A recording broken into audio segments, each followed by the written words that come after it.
They didn't know what the hell a Motorola two-way pager was. They just knew that a guy on TV that was successful, and unfortunately we used the barometer of that to talk about justice, you know? Because in this society, if you're successful and you have money, then you must be doing something good, right? You couldn't be doing something wicked and evil, because then you'd be in prison. Well, the sad part is that an individual such as myself who teaches in a prison, I remind the kids there that everybody's separated by race. You guys separate yourself by race, but you're all united by class. Because if any of you had a $10 million lawyer, you wouldn't be here.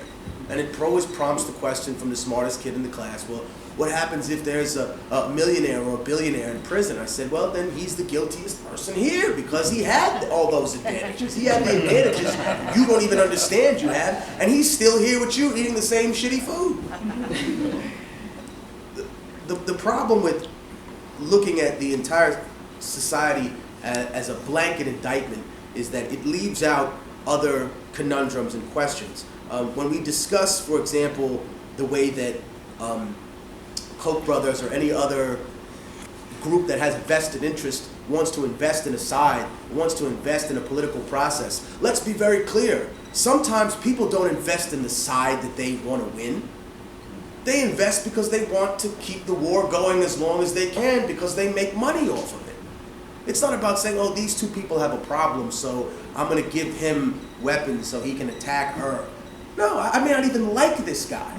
I just want to see him expend his energy. I want to see him waste his troops. I want to see him destroy the natural resources that he has. Those resources that would normally be built up to build his republic and make him independent to me, now since he's expended them fighting God knows who, now guess who you have to come for a loan? And that's in which people in dark money control the idea of funding things. For example, I hear on not just the right-wing talk radio, but on television, when they talk about, oh, we need to stop giving these countries money, right? As if some politician is going from America to Africa with $53 million in a bag to give it to them. No, that would be Hamid Karzai's brother coming to Dubai with $50 million in a bag. The reality is that when we offer other countries money, when we give them loans, I think it's very clear that we're going there and offering them a large line of credit. You know, we say, hey, listen, you have a problem, your roof is broken. It's going to cost $30,000 if you went to anybody else, but I'll tell you what, we'll do it for the cheap price of $99,000, $999, and you don't have to pay anything. You can just sign your name to something, we'll collect it out of all your natural resources that are much more valuable than the green paper that isn't even backed by gold anymore. And we can talk about how that's a fair exchange when it's absolutely not. So the dark money principle is present in all of our society. However, to me, it has specific mutations when it comes inside other groups. It wants to fascinate the minds of young children so they see any amount of economic wealth and success as morality. They think, man, this person is moral. They're employing other people. And that's always been the Achilles heel of the left. That's been the horse shit that I've had to hear from leftists the whole time. It doesn't matter if you're a labor activist or you're just a person who's out there with a sign. They want a bigger slice. But they never asked a bigger slice of what pie? Who's cooked in that pie? Who had to slave away for 12 hours a day, or excuse me, for 24 hours a day, right? And then have a 6-hour break while wearing diapers like they worked in a Purdue chicken farm because they're not allowed a bathroom break. But you still want a piece of that pie, right? The reality is that this sort of bait and switch is something that dark money relies on, right? Because as we see with the original robber barons of the world, these are the people that created these beautiful institutions that we go to now to sanitize the legacy of the people that they were. So you have a guy who used to have 10-year-olds working in a steel mill who has a lovely museum now called the Metropolitan Museum of Art. So when people come to me and they say the Koch brothers are investing in the museums, I'm like, well, they learned from their OGs who said, hey, this is how you do it. You rob these people blind, and then you give them a park that they can't piss in or smoke in, and you tell them how they're going to live their lives in that fashion. And I think that when we get to the core of looking at the reality of what these points of injustice are, I think that there's another factor that, of course, the professor touched on, which is the punishment factor is not based on guilt, right? I went to Afghanistan in 2009. I used the proceeds of one of the records that I had to build an orphanage and a school there. And I had a chance to learn and talk with people. I didn't go there as a quote-unquote liberator / a conqueror. I went there as a student. I went there as an individual that wanted to learn. And I asked the people, I said, well, how is it that individuals are taken out of this country? Because there was a report released that there were fighters who were sold to the American CIA, to special forces, as active members of Al-Qaeda or the Taliban, right? Now it turns out that these people had very minimal ties, if any, to Al-Qaeda or the Taliban. Most of the Afghans at that time actually rejected Al-Qaeda. They saw them as people who weren't their people, because of course, if you realize, Arabs and Afghans aren't the same people, right? Most people, oh, they're all the same, come from the same region. No, they don't.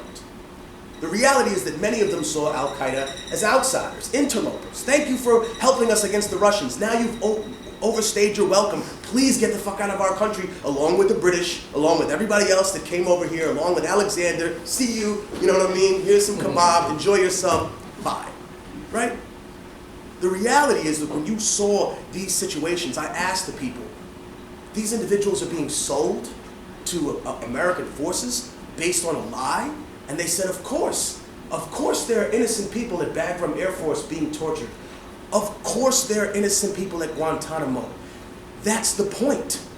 That's what makes it scary. If you just got guilty people there, it wouldn't be frightening to anyone. The fear factor is that any single one of you that has no connection to Al-Qaeda and no connection to the Taliban in this room had about as much connection to the Taliban and Al-Qaeda as those people that were thrown in those pens and then hauled off to some area. What does that say? That says, okay, sir, you're welcome to release that report that you have about the government. Madam, you're more than welcome to write an article about that. Just remember that you're not the one we're going to take this out of. You're not the individual that's going to suffer. Because when you have children, you create hostages for the world. So now welcome to my world, where I can snatch you off the street, where I can put you in prison, where I can incarcerate your children. And while we're on the subject of incarceration, we're not talking about putting people in a room. No, that's not what they threaten people with. It's not threatening simply solitary confinement. I think another incredible thing that the professor touched on is the subject of torture and rape. What do they say to individuals? And this is one of my large points of contention with the Hollywood left, right? Those individuals that, if we speak about dark money, these are the Hollywood liberals who have accused hip-hop and very much the Black and Latino community of homophobia without looking at the grander scheme of it, right? Without the personal accountability. And I'll explain how all of this factors in. They don't threaten people when you send them to prison, and believe me, I've been there with just confinement in a room.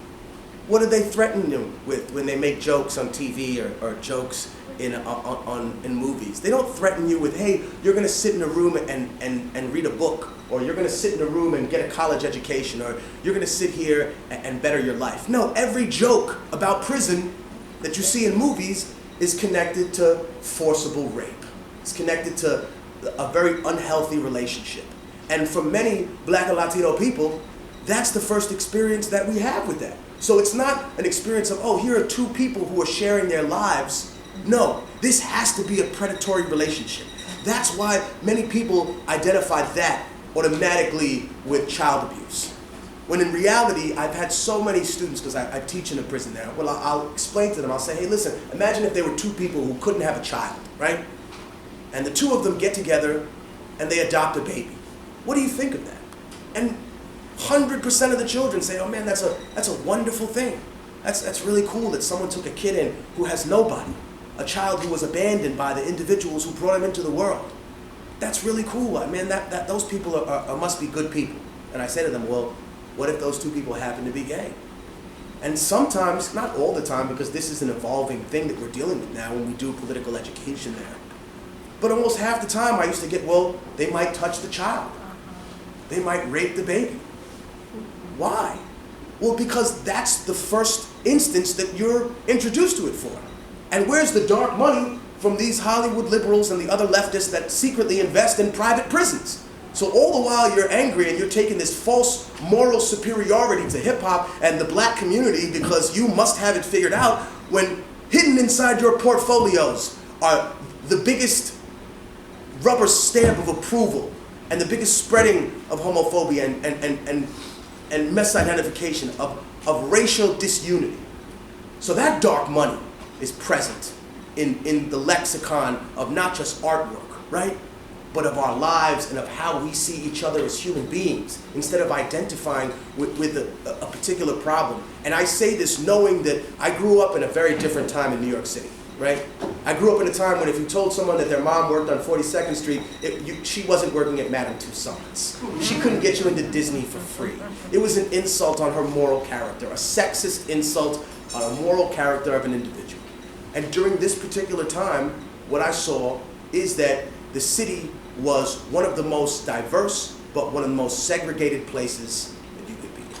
It was touted as, oh my God, this is a wonderful place where everyone comes of all walks and lives. Yeah, on the train. But, you know, if you try to go to see your Italian girlfriend in you know, Howard Beach in 1991, you might have a problem. You come uptown and it wasn't safe for people in Harlem. Now you got someone in pink shorts walking their little dog at 3 o'clock in the morning. No one's scared of that, you know? And no, I'm not criticizing people who wear pink shorts, and I'm not criticizing little dogs. I've developed a love and affection for them, even though they piss me off sometimes. But the reality is that if we don't discuss these ever-changing things that dark money actually do, what they essentially provide is a way for an individual to take a political position without accepting responsibility for the horrific outcomes of that. It is a complete hands-off approach. It is the drone strike of morality. I'm going to press a button here and something's going to happen across the world that's horrible, and yet because I wasn't there, it wasn't my fault. You know? I want to stop right now before I really go off on a tangent.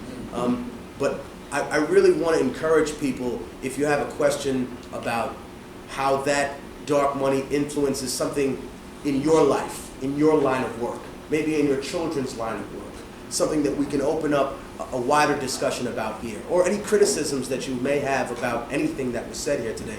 We welcome that, and we have this open because it's not just the left forum, it's the open forum. Right. You know? Thank you very much.